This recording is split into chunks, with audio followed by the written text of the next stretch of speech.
Whoops, that's a good start. Hello, guys. How you doing? You all right? Thanks for coming along, everybody. Now, hope you've all had a very good Christmas and you're all doing well. Hello, Rev Bomb, Phil Carey, Saddlebags. See you in a minute. Crumbly Mal, how you doing, mate? Yes, I'm very well, thank you. Jim Sadler, lover of you. Mark Pulling. Hello, Mark. Great to have you here, mate. Flapcap Racer. Yeah, brilliant. Great to have you along, guys. So tonight we have a full team. And what I mean by that is we have Saddlebags 73, Noob Biker, Epic Adam Motovlogs, and Western Super Motovlogs. So got my little helpers here, and we also have a special guest who tonight is, well, you'll see in a minute anyway. So hello, Harry. Mini Mad, thanks for coming on the show last time, Harry. Now, for those of you that missed the last show, it was very much a last minute thing. So if you want to go back and see it, and it's there on the pre-record. So feel free to go back on that. It's quite a good show, actually. I quite enjoyed having Howie on. So I'm sure we'll have a good night tonight as well. So without further ado, let's see who we've got. How many people we've got on? 30. It's not bad going. Not bad at all. Boo Rider, hello. Mini Mad. Kazumoto, hello, thanks for coming back again, my friend. Much appreciated.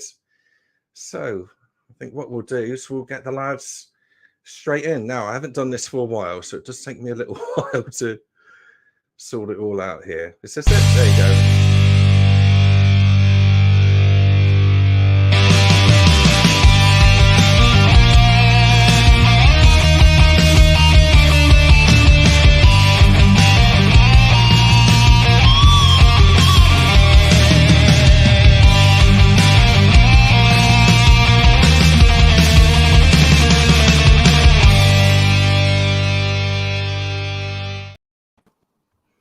Hello, lads. Hello. Hello.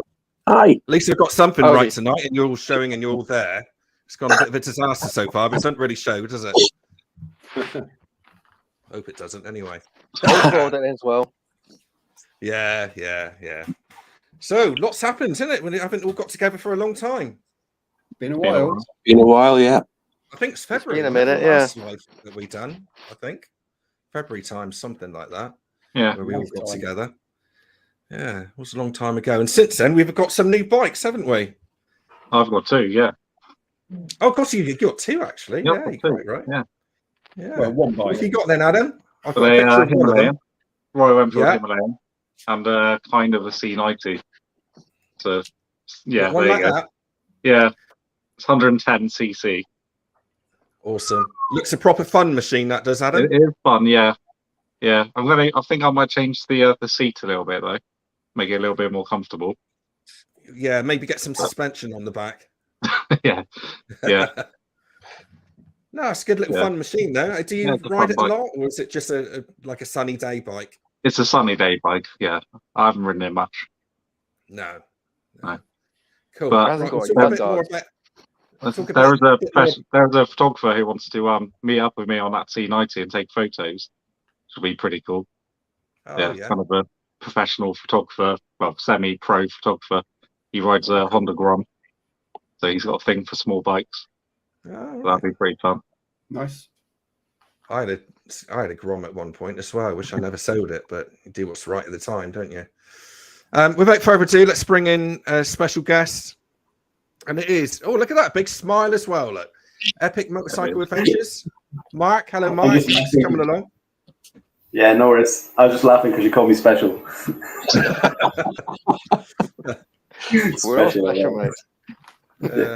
Who are you and where are you from then, Mark? I'm Mark. Originally I'm from Carlisle, near Scotland. I live in Devon now, so not far away from Epic Adam. Keep bumping into him. He sort of like follows me around a bit. Oh, we had coffee the other day, didn't we? Yes, we did. It was very lovely as well. So your new bike. Oh, excellent. Cool. What do you ride? 1250 GS, mostly, when I'm not falling off it. You look entirely too young for that. I'm sort of like older than I look. Yeah, we. So I continue to be the only outsider not from the southwest, or not based on the southwest. Honorary Southwest. Honorary. So yeah, I don't sound northern anymore. Yeah. Now we met. Well, we met at the bike show, didn't we? Yes, that's great. Yeah, A little yeah, while yeah. ago, and then we went out Saddlebags and Green stuff, Laning. Yeah, yeah, that was a story and a half, wasn't it? Oh, it's brilliant. It's a good day out that. Me, you, and Saddlebags, and all the Oh, rest of the yes. crew. But we'll talk about that in a second. New bikes. So we've gone through you, Adam. Saddlebags. What have you got? You got a new one, haven't you? Yes, a behemoth of a thing, isn't it? Nomad, Kawasaki Nomad. Yeah. Yeah. 1500, isn't it? Is that right? 1500, yeah, V-twin. Yeah. Yeah. Excellent. Brilliant. And that's it for new bikes, because the Pan you had before, didn't you? Or Dreadnought, as you call it. I think you had that on the last. Did you? I don't know if you did. No, I don't think I did. I got that this year. Yeah. Yeah. Right. That's the in-between bike. Yes. Yeah. Yeah. That I've still got. I was going to say, yeah. How about you, I Phil? lose track how many bikes you have. Yeah, me too. Have you got any new bikes, Phil? Still sporting the VTR and the Sportster. But I've acquired it used to be a Triumph Daytona. It's not a Daytona anymore. It's missed bits, lost bits, broken bits. And I'm trying to put it back together. I think the plan of action is to turn into a bit of a Triumph Daytona adventure bike. That's the plan. And I'm going to take on some sections of the Trans-European Trail with saddlebags in the summer, hopefully, but some of the easier sections. Right. So what have you got to do to it to make it a scrambler then? What's the idea? Suspension? I think I don't really want to be spending an awful lot of money on it. So it's about making it something that I can do a bit of distance on, but also do a little bit of very sort of minor off-road stuff. So a lot of it's down to tires, make sure that the engine's protected, sump guards, that sort of thing. If I can raise suspension slightly without it costing an absolute fortune, I will do. But it's more a case of making it capable rather than any major wholesale changes. The biggest worry I've got is the performance in it, because they are quick bikes, whether it's the right sort of performance for any off-road riding. It probably isn't, to be fair. But that's part of the fun. Exactly. It's all fun. It's all fun. I'll put plenty of engine guards on it, so when I do come off. Yeah. If you do happen to go down, if you go down to the Angel Steps on it, I'll pop down and I'll just do the filming, all right? Because that could be a right laugh. I might go down Angel Steps. I'm not sure if it'll make it up them. Yeah. Well, you'll go down and you'll go out the other side, mate. Believe me. Yeah. There's no breaking down there once you reach a certain point. Noob, have you got any new bikes? I think we talked about this last time, didn't we? But no, still only the Kawasaki and the Royal Enfield. Yeah, that's right. Yeah, we Same, said that hasn't in the last changed. one, didn't we? No. I was actually checking the odometer on them because I like to try and do 5,000 miles a year. I've definitely done that on the Himalayan, just commuting back and forth, plus the trip to Cornwall, and I'm just short of 300 miles short of that on the Z1000. Oh yeah. So I didn't quite make it this year. How many miles do you do a year, Mark? Are you a big mileage person, or? I got the GS in March. I've done over 6,000 miles on it already. So, and I would say a good percentage of that has been off road as well. So yeah, because you're not afraid to take that thing off road, are you? You certainly proved that on the day that we went out together, and big bike to hump around. Yeah, it's kind of designed for off-roading, but maybe not some of the stuff that I do with it. But there's nothing like what it. I mean, it's kind of designed for the big trails of, say, Morocco, or big sweeping dry tracks of Spain as well, but not like the Tech in the winter. So I do come unstuck. Yeah. But at least have you done anything to it to make it more apt for that? Like, did you change the tires or anything like that?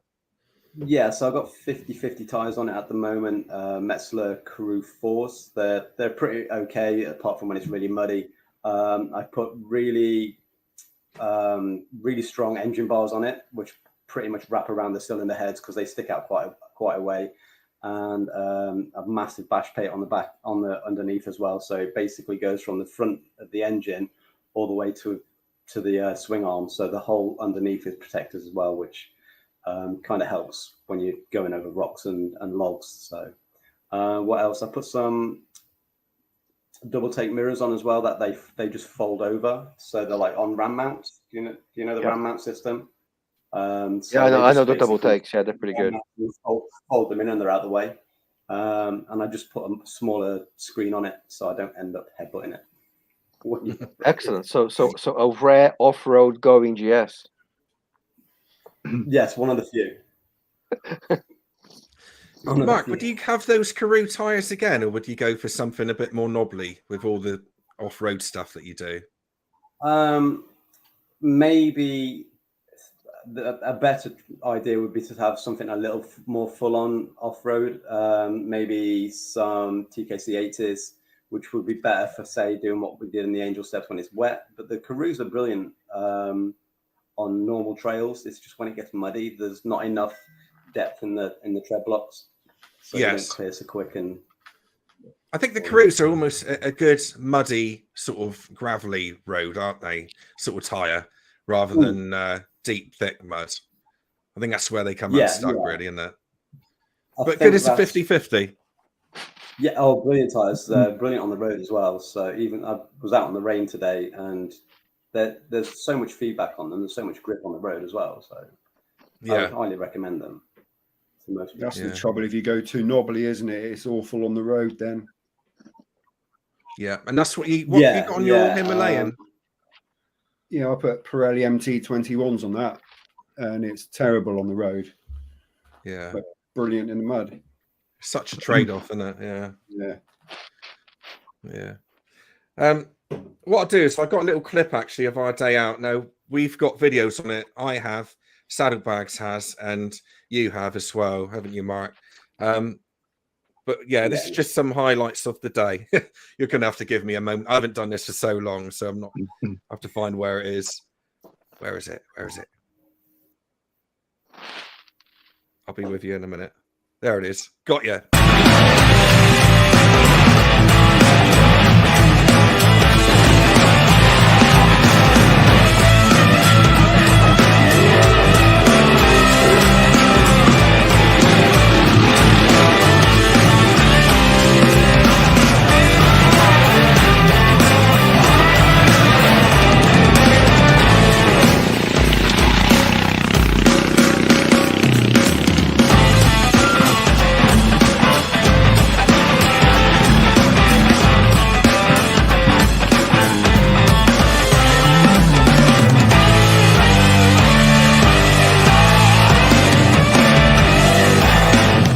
Great, isn't it? Just brilliant.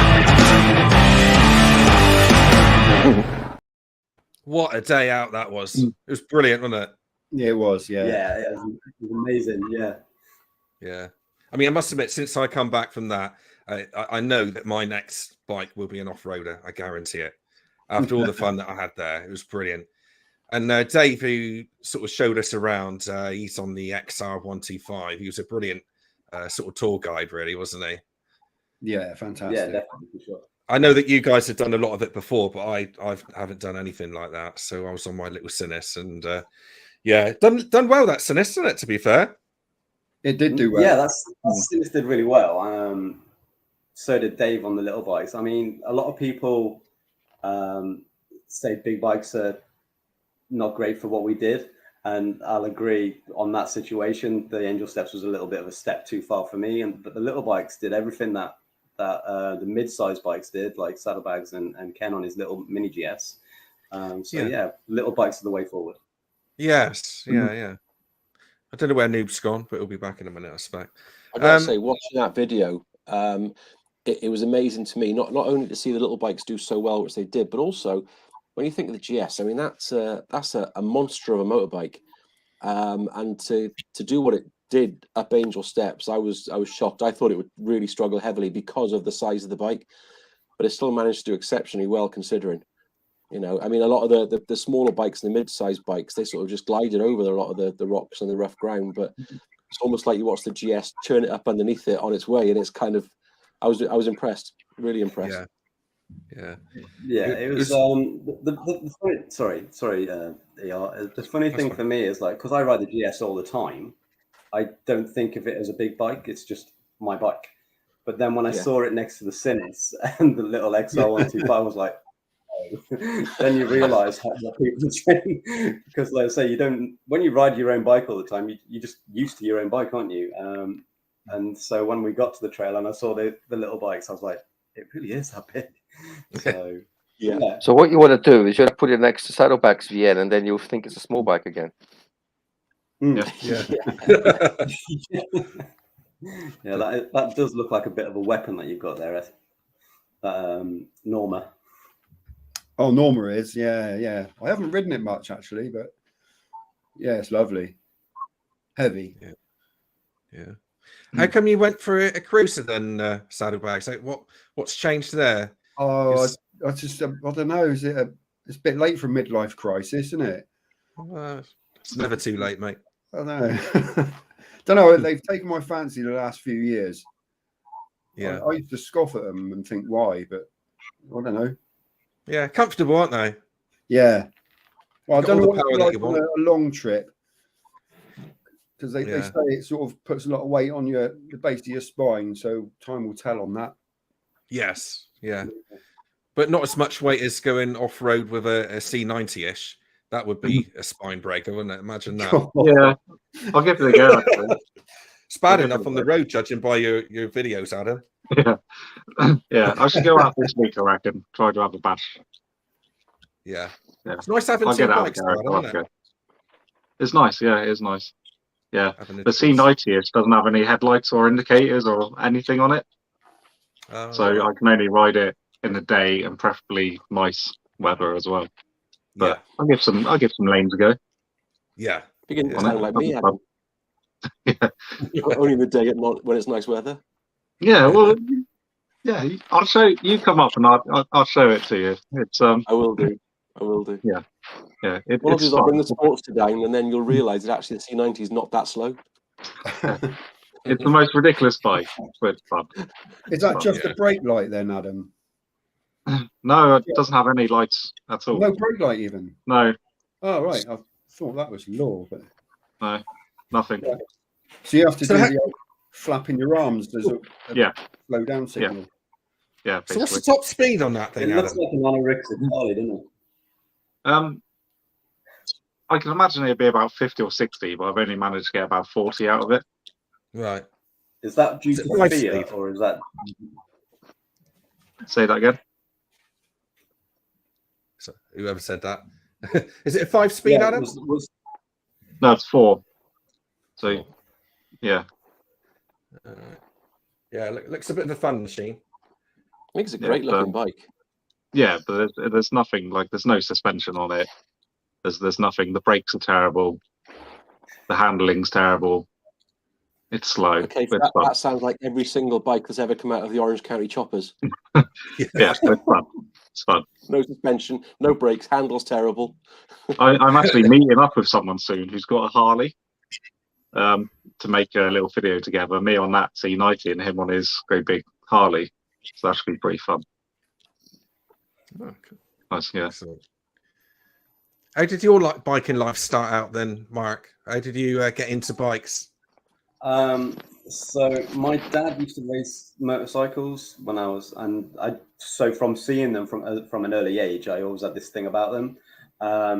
Then when I was about 6, I was given my first motorbike. I can't even remember what it was.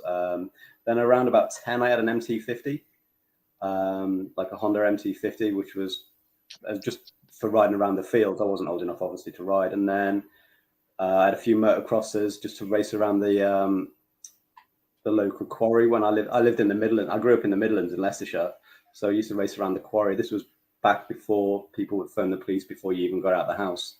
When you could have fun, Then I raced motorbikes for a couple of years. I had a Yamaha RD 400 twin shock, 2-stroke, and then a XR sorry, a Suzuki X. I can't remember what it is. The X7. If anybody remembers what the Suzuki 250 X7 was. Again, twin cylinder, 2-cylinder, 2 shocks, and I raced that at Mallory Park, Cadwell Park, Darley Moor, and used to get my arse kicked by like 1300cc Suzukis, but it was good fun. So that's how I started, and then I passed my test 2000, about 22 years ago. I passed my test. So. Oh yeah. And what bikes have you had going back from the GS? Have you had other BMWs as well? Many BMWs. Yeah. So once I passed my test, so I was running around on a TZR 125 once I passed my CBT, little TZR 125 2-stroke, like race rep. Then I passed my test. I got a VFR 400. So basically, looked like the old T750 that they used to race in the TT and that kind of thing. Then I had a Yamaha R1, 2000. I wish I'd kept that. Really wish I'd kept that because it'd be worth quite a bit of money now. Then I had a couple of Kawasaki sports bikes, and then my first BMW, which was back in 2011, S1000RR. And then I've been a BMW customer ever since. Nice. Is it that one there? No, that was my 2021 one. Oh, okay. That was my last double R. I had the first gen one, which was black, pretty much. They call that's my third double R. That that's my third double R. I've got a thing about double R's. If anybody's ever rode one, they'll understand the way they make power. It's phenomenal. But it's way too much for the road. Way too much for the road. Where was that picture taken to then? That is the first North Devon, surely. Yeah. Salisbury Plain. It's Furka Pass in the Swiss Alps. So I decided to go to Switzerland for a weekend on it. That was random. Yeah. So, nice set of bikes. That's my. Thank you. They're awesome machines, double R's, but way too. They don't belong on the road. They're too fast. They're too focused. So between that, I had an S1000R, which is basically a double R with no fairing, which I would say was a better road bike. Far better road bike. It's less better tuned as well, I guess, for the road. Yeah, so only 165 instead of 200. But the straight handlebars give you so much more leverage for riding on the road. You're not putting all your weight on your hands. So yeah, I actually thought that was a better bike for the road. But I have a little thing about going off-road, and that's why I ended up getting another GS. So. Oh yeah. So you're going to be a GS fan now?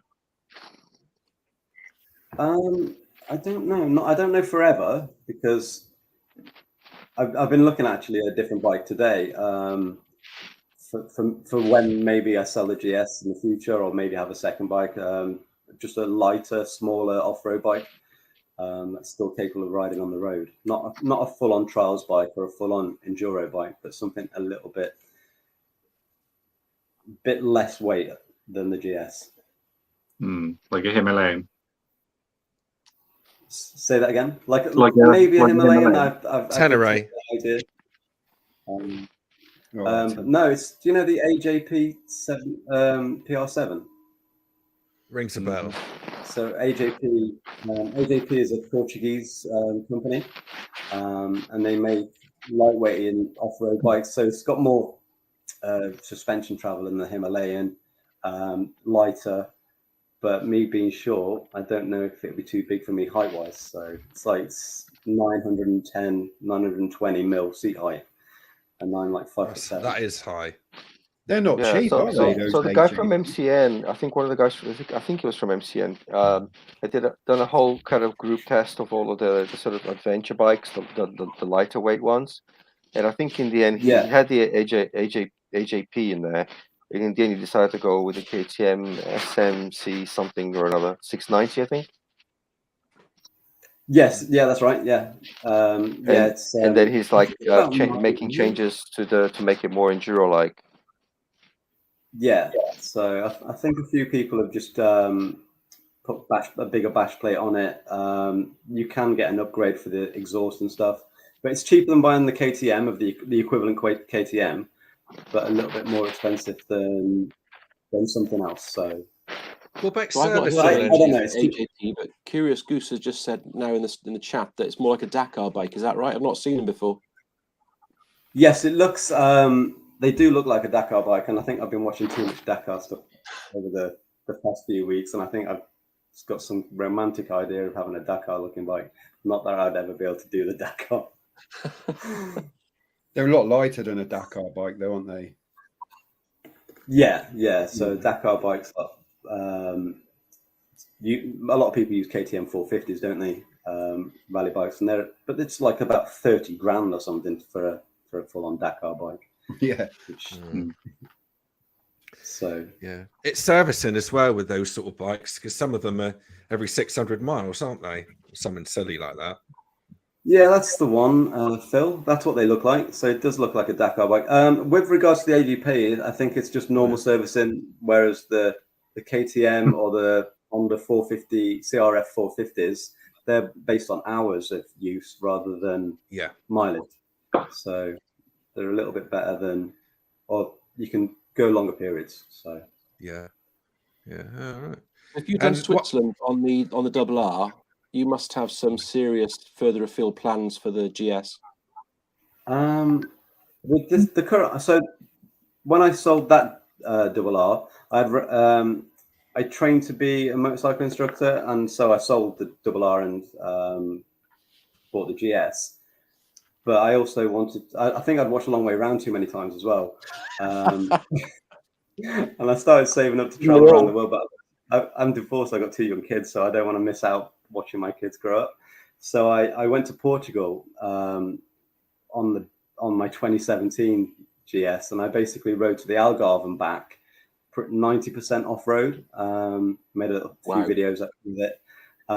It was a massive learning curve because before I'd done that trip, I think I'd rode across a gravel track near where I took Epic, and that was it. And I fell off a few times the first day, but I figured out why I was falling off, and it was all about like keeping the momentum up. So with the current GS, I've got some ideas of what I want to do with it, but it's finding the time to do everything that you want to do, especially when you've got young kids. Yeah. It does get a lot easier when they've grown up and left home. Well, I've got my. Sorry. So that's all right, mate. It's a bit of a lag. Don't worry. Just to let you know.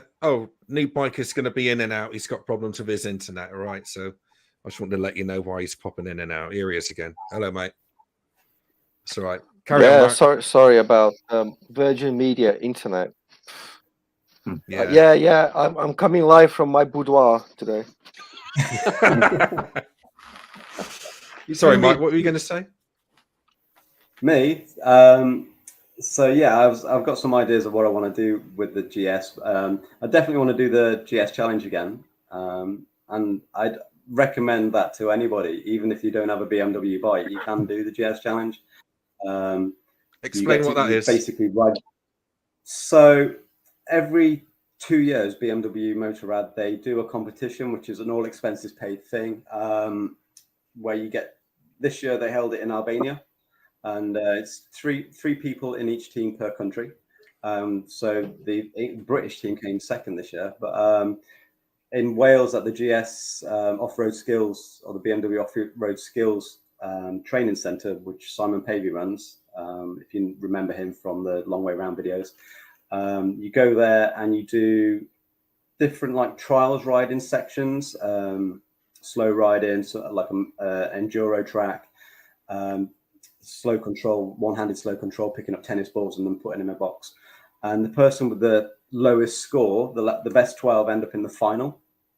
And then people in the final then do slightly harder riding things. And the winner, the top 3, end up going to wherever BMW Motorrad hosts the international event. So it's you can only go into the final if you own a BMW, because it's a marketing thing for BMW at the end of the day. But anybody can go and do it for a bit of fun, and it's in September next year. Yeah. So I'm definitely going to do it. It'll be loads of fun. See if I'm do better than I did this year. And what's that cost wise? How much would that cost to do all that? It's £250 for the weekend. Oh, that's not too bad. That's Like all right. money, but it's 2 days, and I think the camping's free. So if you go take your own tent, you can camp for free. If you've got a motorhome, you can take like a camper van, but you have to pay extra for that. But it's just a great environment. There's no egos there. You get to ride the off-road skills bike. So if you drop the bike, if you break it, you break it, unless you do something that they've told you not to do. That makes sense. So if you crash it and break it, and because you've done something they've asked you not to do, then you're obviously liable for the damages. But if you just drop it, something breaks, then you're not breaking your own bike. There's part of the event, there's like a road ride, so like a treasure hunt. So they give you an A4 piece of paper, 2 sides with like a distance to travel, and then you might find a phone box. And there might be something in the phone box, or the registration number of the phone box. Oh, saddlebags would love that, finding a phone box. So, and there's like like I say, it was loads of fun. Not something I'd never thought I'd ever want to do. But yeah, I came away meeting loads of people who had done it, had never done that before, and they enjoyed it, and they were like, "Yeah, I'm coming back next year," sort of thing. So sounds right up my street. Actually, I'd enjoy that. I think you would. I really think you would. So, and you don't have to be a skilled off-roader to do it. It's just all about taking part. Yeah. Unless you want to win a trip to somewhere else. So, I'd definitely sign up for it if I was you, ER. If that's something that you sound like you're interested in, just give it a go. It's only 2 Yeah, I'd like to. There's lots I'd like to do, but it's just time, isn't it? It's just trying to slot everything in between, YouTube life and family life and working life. It's but like I say, you've got to book it, haven't you? If you book it, you're going to go. That's the way to do it. Yeah, definitely. I haven't booked it yet, but I do. I've got something else that I want to do, but first that I need to pay for. And then I'll definitely sign up for it, and then there's no getting out of it. Yeah. One of my questions for you, actually, Noob, are you going to off-road on your Himalayan, or is it purely a commuter? I hope so. Hasn't worked out that way so far, but the intention is to do a little bit of green laning. Hasn't happened yet. Yeah.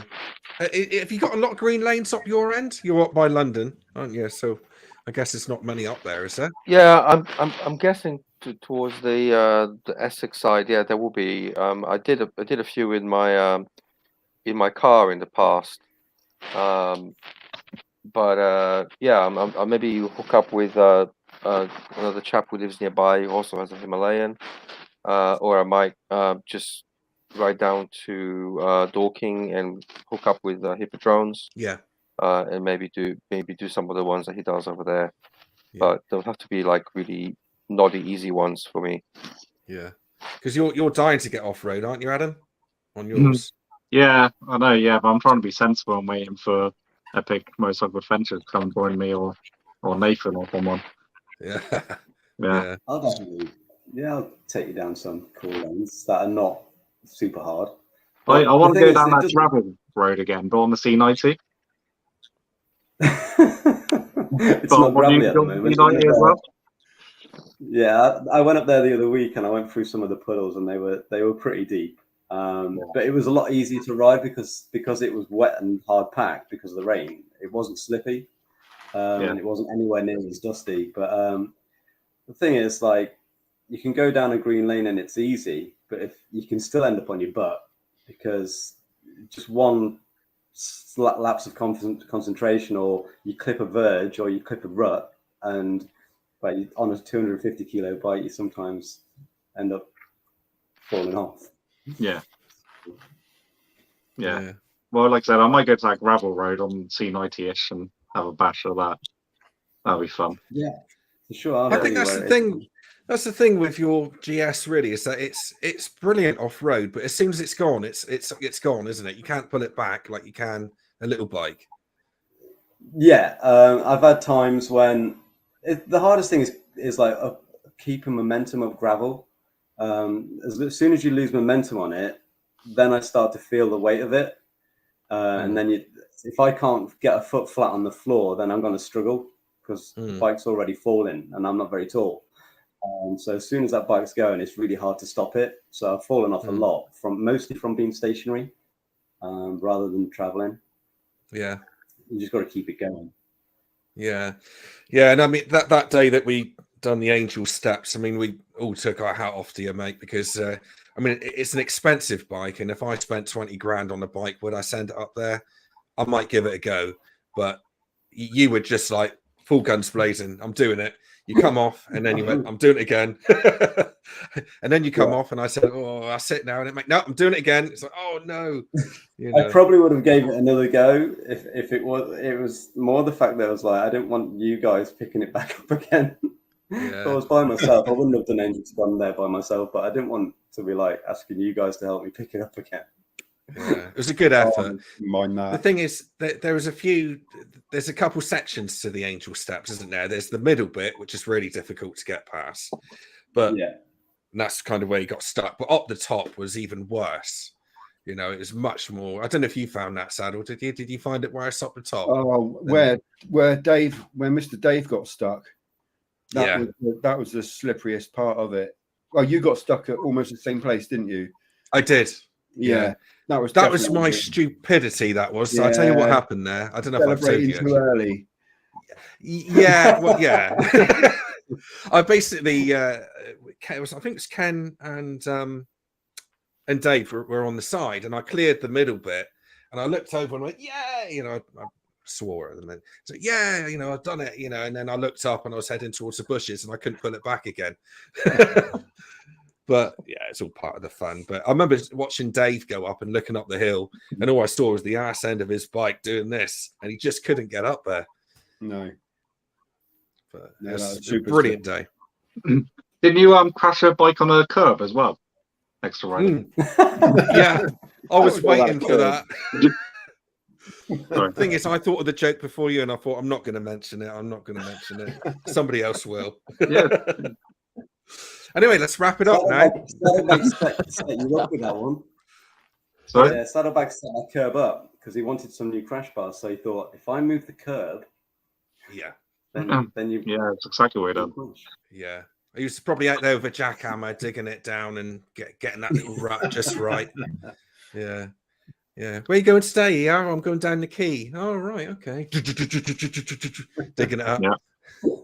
Yeah. Yeah.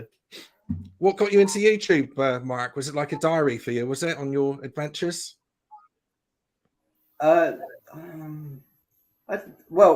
going back to the selling the 15 plate double R and getting the blue GS. So I used to be a personal trainer, so I closed the personal training gym down, and I wanted to be a motorcycle instructor, have my own business, and be a motorcycle tour guide. So I thought if I started going around places and putting routes together and then filming them for YouTube, maybe I could gain some business. Then I realized I didn't have enough money to start my own motorcycle instructor business. And so I needed to get a proper job. Yeah, so I just carried on to YouTube.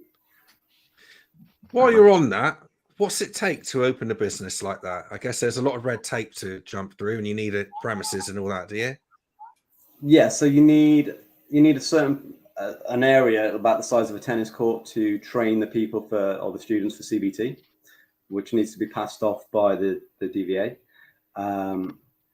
So they need to come and check it and make sure it's the right size, there's enough runoff, there's enough safety. You need somewhere indoors where you can do the theory part of the CBT. So obviously the health and safety aspect, protective gear, talking about hazard perception and stuff like that. Somewhere to keep all these bikes. If you're going to make it worth your while, you need at least an instructor bike and then at least 2 bikes to teach CBT. If you want to draw in younger students, 16 years old, so you need a moped, a 50cc moped. So that's 4 bikes. And then if you want to train people beyond CBT, so direct access, you need bikes that are big enough to do that. And again, I would have needed 4 bikes and then just to do CBT, somewhere to do it, and I couldn't find anywhere in North Devon to do it. So it was kind of like a no starter, really. Yeah. So usually in London, they basically, you know, the places where you can play 5-a-side football. Yeah. And they have the car parks, and then it's just like they put a container in the car park, hire the car park, and the containers where all the bikes go and all the spare helmets and gloves and stuff, because people turn up with nothing. And then you just do all the training inside there, and then you have to, you know, close off the area and open it up again and put all the cones and stuff down. It's quite a slog. I started training to be like a CBT instructor, and I just said this is too much hard work. I'm a lazy fucker, so sorry. So I quit. If you get yourself qualified, if you get yourself qualified and you can find a company to work for, I think that's the way forward.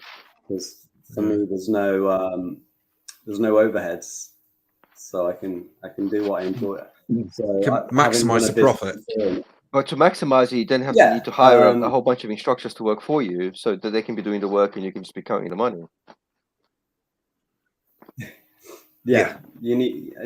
Plus, if you were doing it by yourself, you'd be working 7 days a week through all the weathers. I don't mind riding in the rain, but you'd be, like I say, you'd be working 7 days a week. If you got a family, you'd never see them. So it was kind of it was a good idea. It was a romantic idea to do it, and I'm glad I qualified to do it. But realistically, to do it as a business while I've got young kids, not for me.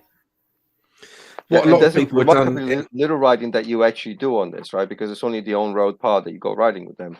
But the majority of the day, you're spending walking up and down the car park, you know, telling them this is how you do the clutch and this is how you change gears.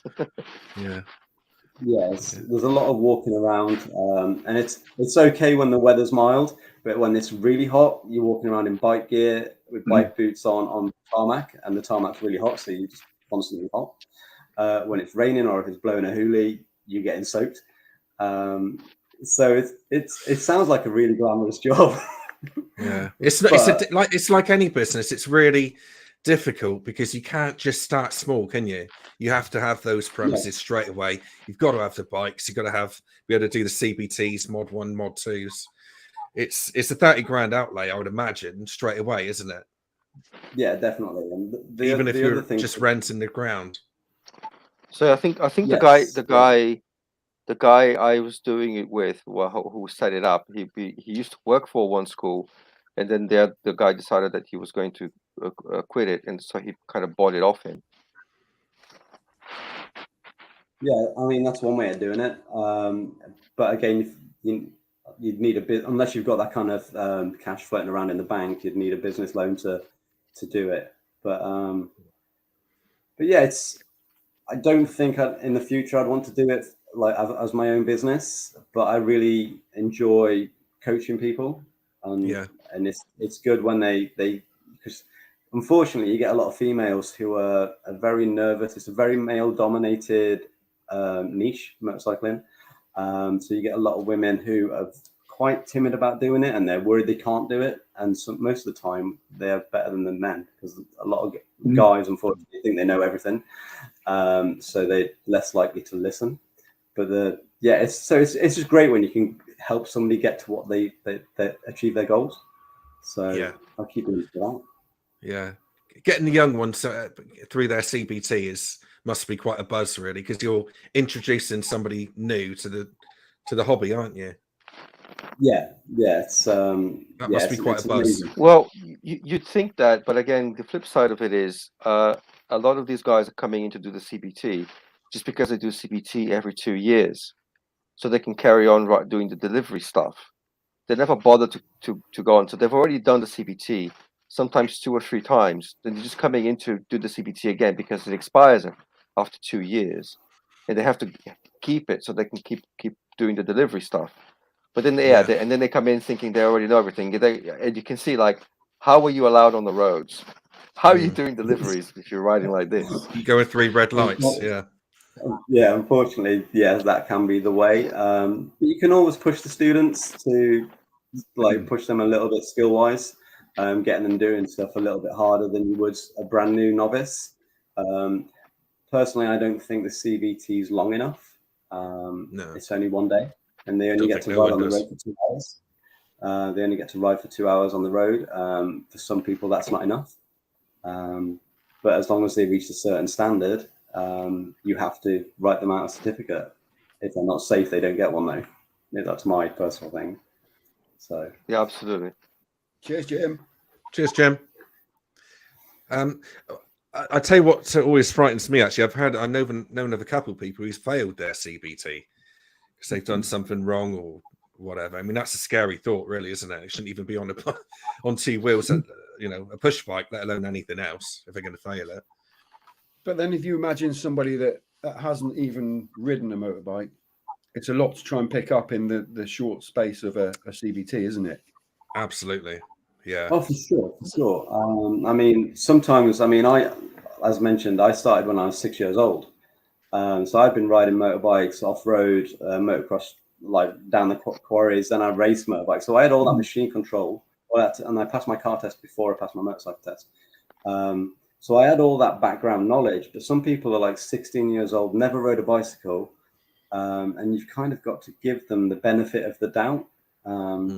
But if they're not safe, and like you said, if they're going to get themselves hurt, then they don't get a certificate and they have to come back for further training. And I think there's still a time limit with the CBT. Does it only last for so long? In 2 years, isn't it? 2 years. Is it 2 years? Oh, do you mean the actual day?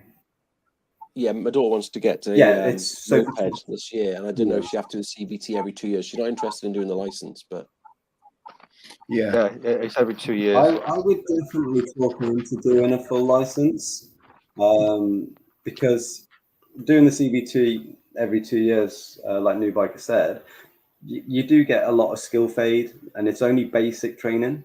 Whereas if she goes on to do a full license, she's going to get more intensive training. It will make her a better rider in the long run, as you know. So and then I always say to the people who say they only want their CBTs, what if you go abroad and you want to hire a motorbike? Yeah. So you just fancy hiring a motorbike abroad. Or if you want to take a motorbike abroad, at least your A1. So I'd definitely encourage her to do a full license.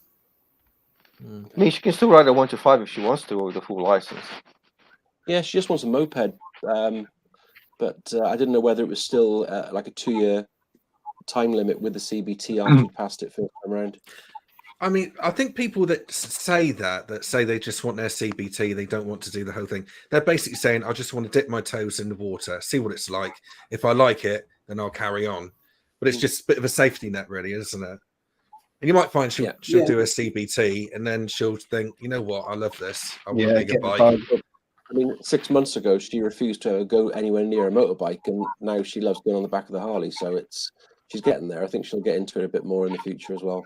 Eventually, she'll get near to a motorcycle. Yeah, I was going to say, it's almost a motorbike. She's still not been anywhere near a motorcycle, a proper one.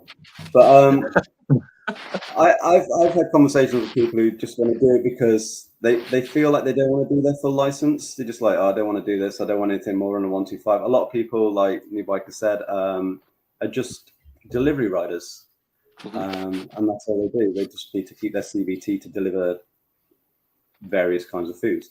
But yeah, I think you earn a living, right? Yeah. People got to eat. So what is it? Pay about 150 for a CBT, whereas if you wanted to actually pay for the training to do your DAS, it'll probably cost you north of £500 to get all the sessions and stuff into the test. It's probably double that now, isn't it? It was £500 when I done it. It's around about £150 a day, and those days, the amount of days you need, all are based on how you perform on your CVT or a kind of like an assessment for your DAS. People have been riding their CVT for a long time or have got a lot of experience, might do it in 3 days. People who are complete beginners might need 5 days. So the cost is kind of relevant to your experience. I think I paid 600 quid to do my DAS in 2005. I don't know what it is now, but that's full access course. So I think it's about £1,000 now, isn't it? Something like that, generally. Yeah, I did mine 5 years ago, and I am going to claim ignorance. I can't possibly remember how much I actually ended up paying for it. When you did yours, Sorry? did you have to do mod 1 and mod 2? Or is it just the? It was the full thing. Yeah, there's no mod 1 and mod 2. I literally just missed it by, I think, a couple of weeks, which is good because at the time, the other chap who I was doing it with, he failed. He was second time he failed. Funny enough, he was going past a place called Ede, and there was a horse, and he went down to walking pace, went over to the other side of the road, and that's what he failed on. The instructor said, or the assessor, whatever you call him, said that he should have stopped and waited for the horse to walk down the whatever it was, down the road. It was a big main road, but he said he should have stopped. So I don't really agree with that at all, but there you go. That's kind of ambiguous. Yeah, it depends how long the horse was going to be walking for. You've got to make progress. A bloody long time, mate, because it just come out of a junction, and I know exactly where it was. And if he waited, it's a good half an hour. That's a good way to pass your test. You should sit there for half an hour. Yeah, true. I've heard of people who went out for that test for their mod 2, but the instructor at the time there wasn't a bike available, so they went out on a car, and then the car got stuck in traffic, so he just sat in traffic as well for the whole test. That happened to me. Yeah, mine was in the car. It's absolutely chucking it down with rain. And I purposely left him. If I saw a national and it's from a 40 to a 60, whoosh, I was gone, and I had him in my earpiece saying, "Oh, can you just pull over and wait for me?" And I had that probably about 5 times. So, has anyone spotted how much Code Grey has said it cost him to get his license in the chat? No, go on. $50. $50. Was it? Where is it? I think mine was about 60 quid back when I did mine. 60 quid? Did you get yours out of a cornflake packet though? Sorry? Did you get yours out of a cornflake packet? You're that old. Yes. Yeah, the thing is, like in the US, if they cost any more than that, people would say it's tyranny, and then just end up shooting the Department of Motor Vehicles. Well, the thing is, shooting or something. I can understand why it's only £50 for him, because to be fair, where he lives, it snows for 9 months of the year. Yeah. And it's all straight roads anyway. There's no corners. Exactly. You don't have to know how to do cornering or anything like that. Yeah. That's it. That's the sound of Code Grey unsubscribing from everybody on the chat. I love you. I love him. Sado, go for it, mate. Yeah, are you expecting Magnus Magnusson to pop along? It's funny, before I come on, I thought, I look like I'm on Mastermind, and I thought, I won't say, but trust you to pick up on that. Anyway, I've started, so I finish. Carry on. Well, seeing as I've changed the subject, it's obvious Twinks watches your channel because I got my Christmas present that you recommended. Oh yeah! Oh, look at that! Oh, brilliant! Yeah. Have you started it yet? Yeah, I'm studying. Seeing what do you think of it? Just out of interest, you like it? I haven't got far enough into it to know yet. We're too busy cooking roasts and washing dishes. Yeah. Are you gonna do any practical training on that side of things with like ROSPA or IAM or No. There's a police course I'm interested in doing. Is it the Bike Safe? Yeah. Bike Safe, yeah. What was the one we were looking at recently? You've done it yourself, didn't you, ER? That was the Bike Safe that I done. No, Rider Down. Really good. Rider Down. Oh, Bikerdown. Usually run by the Bikerdown, fire and rescue team.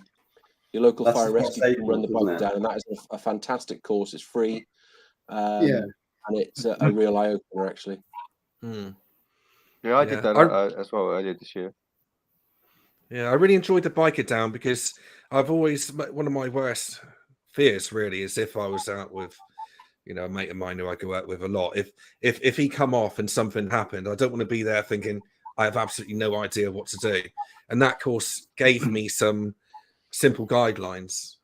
Yeah. For the simple things to do. I mean, I think you've done some first aid courses anyway, saddlebags, haven't you, for your I've work? done first aid courses, but what would that be, every 2 or 3 years? But every time you go, it's changed. Is it? Yeah.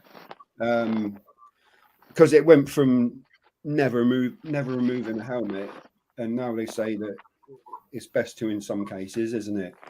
Yes.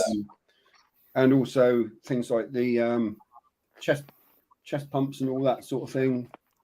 It used to be two breaths, 15 pumps, and now that's completely different, isn't it? Yeah, they say don't do rescue breaths anymore. They're not saying. Sorry, I was going to say, when they show you how to remove a helmet, and you think, I wonder if that would be any different when you've got your GoPro, your mic, your intercom, all that bolted to it as well, and your helmet weighs another 2 kilos more than it should. Yeah. And what you actually want to do is get the camera and just film it, don't you? Because it's going to be great for the channel. Yeah. You film it. I would hope all that would just snap off anyway in the incident. Yeah. Well, fingers crossed. Do you guys know anything about? I think on track days you're not allowed to have a camera attached to your helmet now because somebody had a accident. Who was that and what happened? Because I don't know what happened there. I don't know who had the accident, but I know I think it's Schumacher. Actually, it is Schumacher. Yeah, stems back from his skiing accident. There was a skiing accident, wasn't it? Schumacher, he had a GoPro on top of his ski helmet. For years now. Yeah. I know 44T were allowed to use a helmet-mounted camera, like in a recent video, but they had to sign like insurance, like waivers and stuff like that. So I don't know if it's because they don't want you filming yourself having an accident, or if it turned out bad, or if it's something to do with the actual. If you hit the floor with the GoPro on the front, but you can still mount cameras to your bike. Yeah. And there are helmets coming out now that have actually got built-in cameras into the structure of the helmet. Right. But I think they're kind of limited. You don't get the sort of GoPro quality. They're limited by the technology at that time. So in a year's time, when GoPro brought out another version, you would have to go out and buy another helmet. That's the idea. Yeah. Yeah. Ah, cool. Or you can go abroad. Yeah. Who uses an Insta360 on here? Anyone? I do. No. Any good? Easy to use. I mean, you. Sorry, what was the question? Is it easy to use? I find it a bit of a pain, to be honest. You've seen the videos I do with the 360, right? Yeah, no, it's just the quality's great. Yeah, but you have to load it on, and you have to choose all your keyframes and do all the transitions. And maybe I just need to get a better PC because mine's a bit too slow. I find it takes a lot of faffing around to get it right. But yeah, if you've got the right subject, I think it could be quite useful. Is that the camera you used to do the Canary Wharf video? Yeah, and the Christmas lights. Yeah, the Canary Wharf one always sticks up here because that was Yeah. first time I'd seen it really used properly, and it was very, very good. Didn't make me feel seasick like a lot of them do.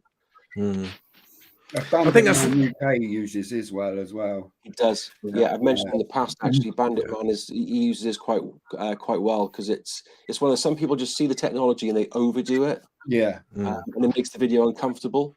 Yeah, riding on a small world. Yeah, yeah, I hate that. Yeah. Well, Richard Ben UK, who's on the chat, he uses it as his main motovlogging setup. Yeah, and they do an excellent job.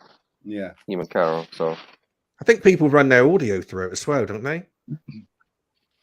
I'll tell you what I saw recently. Yeah, I mean, Richard does the road into the 360.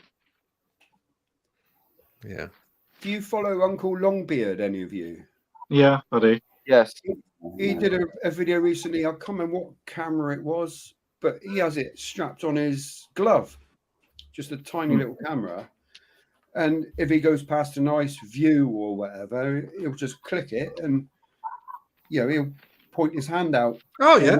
Or when he's passing his mate, he'll just. Do you guys follow a channel called Mark Travels? German guy, right? He's right at Dominator. Heard of the him. electric Yeah, bike. he's now. I think he's now on an electric bike, but he used to be on an old Dominator. He does fantastic work, and I think his entire setup is two Insta Go cameras, the really small ones. So he sticks it on the front of his helmet, or he sticks it on the mirror, and he's like, the guy. His channel has grown like this, and he does fantastic work because even if he's I'll like be right back. he has a bike breakdown and he's getting a guy to help him push it across the car park, he will film that. So he's very dedicated to. Because I think as soon as anything goes off script, I'm going like, okay, I'm switching all the cameras off. He's like, no, now is when I switch them on. No, leave him on. That's when the story is, isn't it? It's Yeah, it's my like, best video is when you're something not goes really on wrong. an adventure. Yeah, you're not on an adventure until something goes wrong, and it's like that's when the story is. It's like when you don't want to film, that's when you should be filming. Exactly. Well, that's what all the filmmakers say. That's where I've been going wrong. I mean, some of the Exeter riders' best videos are his outtakes, aren't they? Always like, when he's messed stuff up, got stuck on his Harley, and he's cut that out of his main video. But when you see the spoof video, that's the best bits.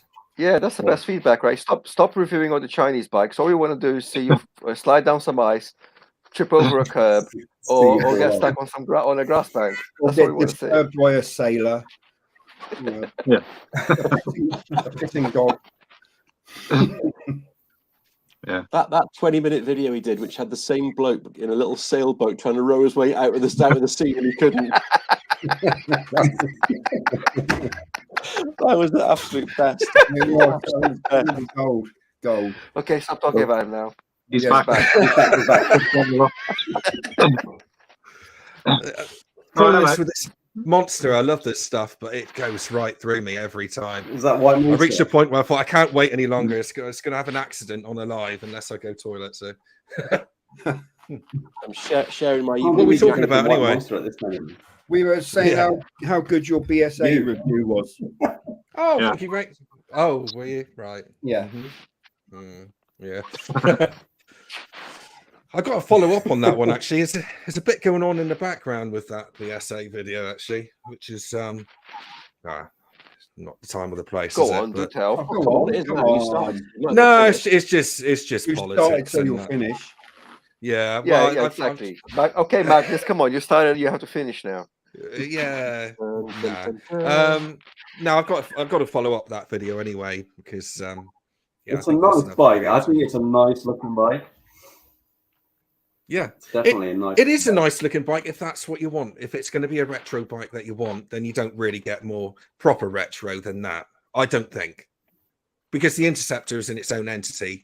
It is a new bike, isn't it? It was made in 2018, whereas this is kind of a bike made on the model of an older bike. So it's a good ride. You can't take away that it is a good ride. But yes, as I said in the video, it's not perfect, and you know that's got to be taken into consideration. But overall, would I have one? I probably would. But there's things that I didn't like on it, which should have been better. But maybe over time, when they get some grief for the things which they haven't done properly, maybe it'll just get better. Because I remember the Interceptor back in 2018, and that bike had a few issues. You know, people were saying the same things. Oh, look at the welds and look at this, look at that. But you know, it turned out the best-selling bike in Europe. So, do you know if anyone that's actually had one yet delivered? I've got people. I've got probably 2 or 3 that have put down deposits. But have they got delivery dates or? Well, that's part of the video which I was going to. But I'll spill the beans on that. There's 350 bikes on the water now, so on towed. Okay. So they've actually left the dock, and they're wherever the port is where they stop. So the theory is that it should be here by the end of January. But then obviously they got the processing of the distribution company to ship them out. So I mean, I would guess maybe mid-Feb, but maybe end of February is realistic. So March is probably a possibility, and it's going to be interesting to know what they're going to be like. I mean, obviously the demonstrator which I had, did they put more thought into it? Did they take their time building it? And is this 350 going to be rush free? Come on, we got to get them out now because the British are moaning. Don't know. But be We interesting hope so. to know. It took him a year to get one out. It's a nightmare, isn't it? Yeah, the launch. Strike and Ross, the iron is hot. It has gone months ago. You know, that was all politics, wasn't it? Yeah, yeah. It's all politics. And now that I've looked into it a little bit more, I appreciate a bit more how much those guys have got to do to get that to market. It's a blimmin' nightmare. Yeah. You know, because it's not only the marketing, just getting the demos to the prototypes to the shows, but after that they got to set up the dealer network, and all the legislation that has to go through the UK, get things passed, you know, just so much to do. But I guess they haven't got the right amount of people to do it, possibly. But on this side of the water, but that's why the distribution side of it is going over to one company, so they can just say, there you go, there's the bikes, ship them out. So they're going to look after all of that. I was going to say something else then. Oh, have you guys heard about Royal Enfield? They're going to be ditching MotoGB and they're going to be doing it themselves. Yeah, which is a good thing, hopefully. I think so. Sorry, say that again. So. Royal Enfield are distributed by a company called MotoGB at the moment. Are you aware of that? Oh, I thought you said they were going to enter the MotoGP. I was thinking. No. Sorry. Yeah, so the company that distribute Royal Enfield at the moment are called MotoGB. So they deal with Royal Enfield, Benelli, a few other makes as well, Chinese makes.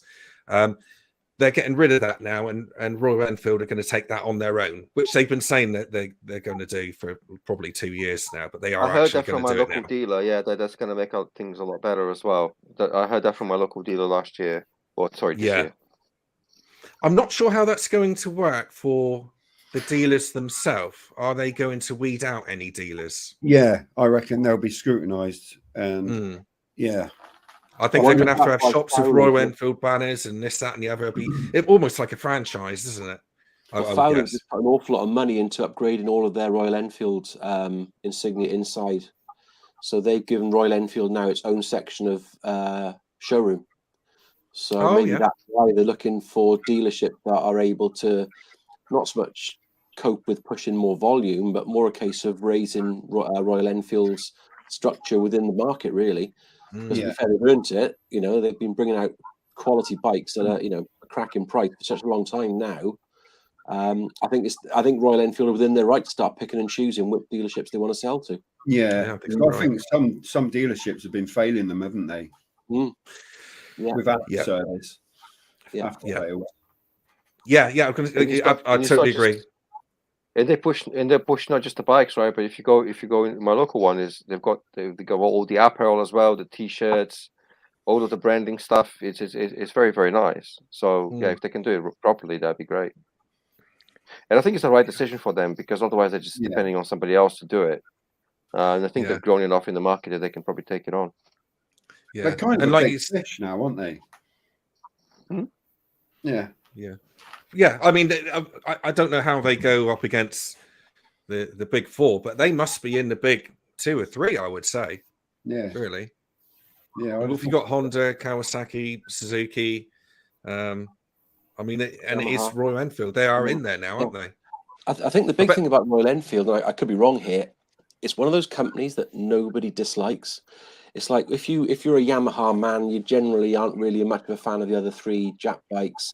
For instance, if you're maybe a Harley rider, you wouldn't buy an Indian. If there's things like that within the trade.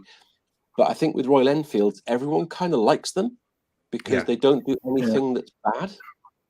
But maybe it's just my opinion. I mean, most people will always say, I'd love to try a Royal Enfield. I still want to try and even buy a Himalayan. I'd love to. I'm waiting for Saddlebags to tell me what price he's going to sell the Classic for. Most people have got a lot of Royal Enfield because they actually produce some good quality bike, but they're kind of the price that is just fairly unbelievable, really. Yeah.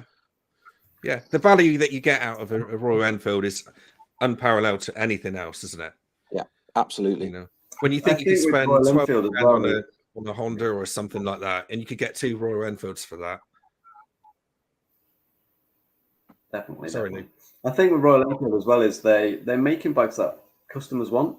Like, how many people want that CT 110 that Honda make, but they won't bring it to the UK?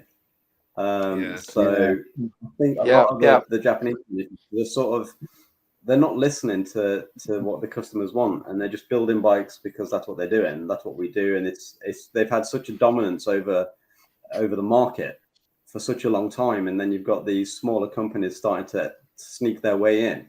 Even they keep chucking more and more electronics at it, more and more blah blah blah, making them more and more expensive. As Royal Enfield come in and says, "No, we're going to build a basic bike, reliable. We're going to make it super simple and undercut everybody." Yeah.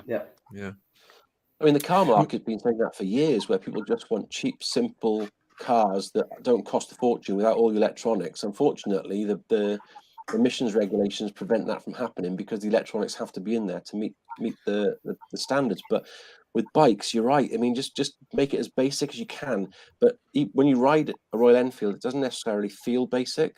When I road tested the Himalayan, I mean, the gear change was buttery smooth. You guys ride them all day, every day. I don't know if it's any different for you, but actually the build quality of it, I thought was incredible for the price you pay. I think 5,000 miles, I maybe had a 5-year-old neutrals, and that's Honda.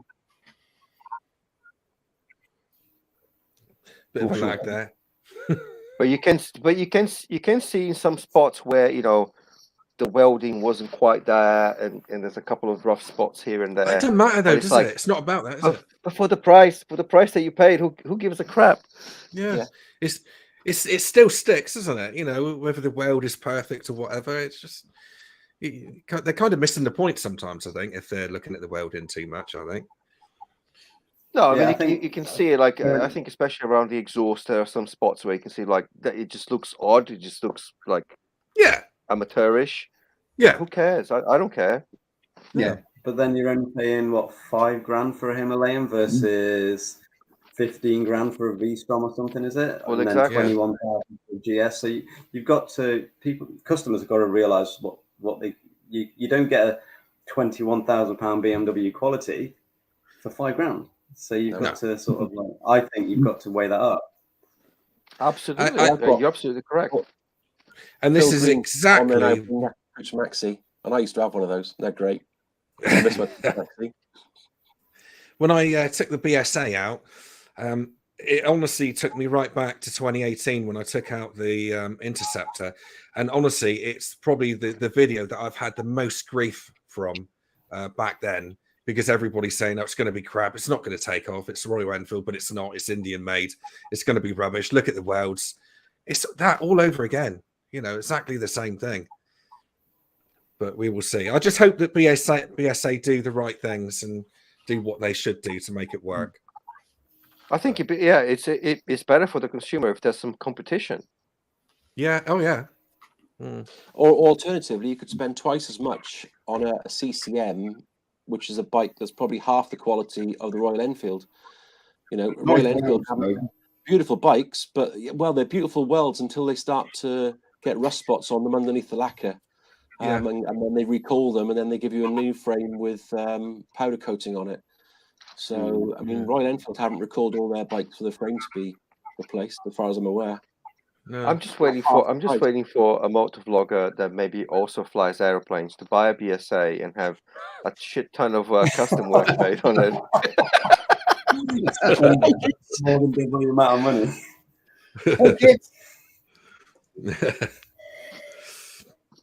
Yeah, well, we'll see how it goes anyway, but hopefully it'll be all good anyway. Right, we'll wrap it up now, boys. I could talk to you all night, but I think for viewing reasons, I think it's going to be a good time to wrap up. Anyone got anything to say? Any questions? Happy New Year to you all. Happy New Year. Happy New Year. Yeah. All the best for 2023. Panel, thank you very much for coming in. Mark, it's been great talking to you. Thank you very much for coming in and good to see you, Mark. Time. Much appreciated. Good to see you, mate. Not the second biggest motovlogger. Yeah. What number is he? Second. Second, yeah, second. Yeah. All right. Oh, I'll tell Where you are what I you was going now, to say. Adam? I'm 3 now. I'm not bitter. Not bitter. Where do I come into this? Do I come into it because I'm in Devon, but it's not North Devon, is it? But you're So- South you're Devon, in, innit? you might as well be Somerset. Yeah. Oh. Last time you're coming on here, pal. Has Causes Chaos moved out of Devon now then?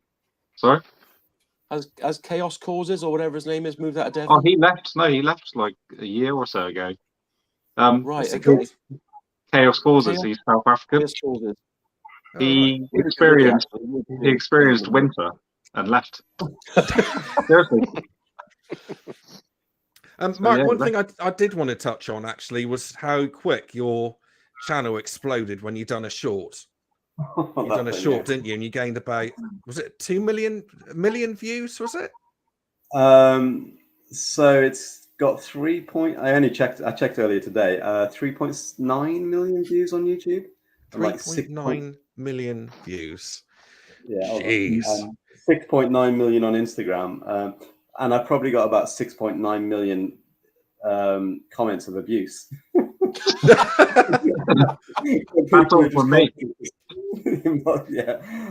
Mark, do you want me to show it or not? I don't have to show it, but I have. Are you sure? 3.7 million. Yeah, you can if you want. I mean, right. Okay. Right. Look at this on Mark's channel. Okay, but bear in mind that this is what it was.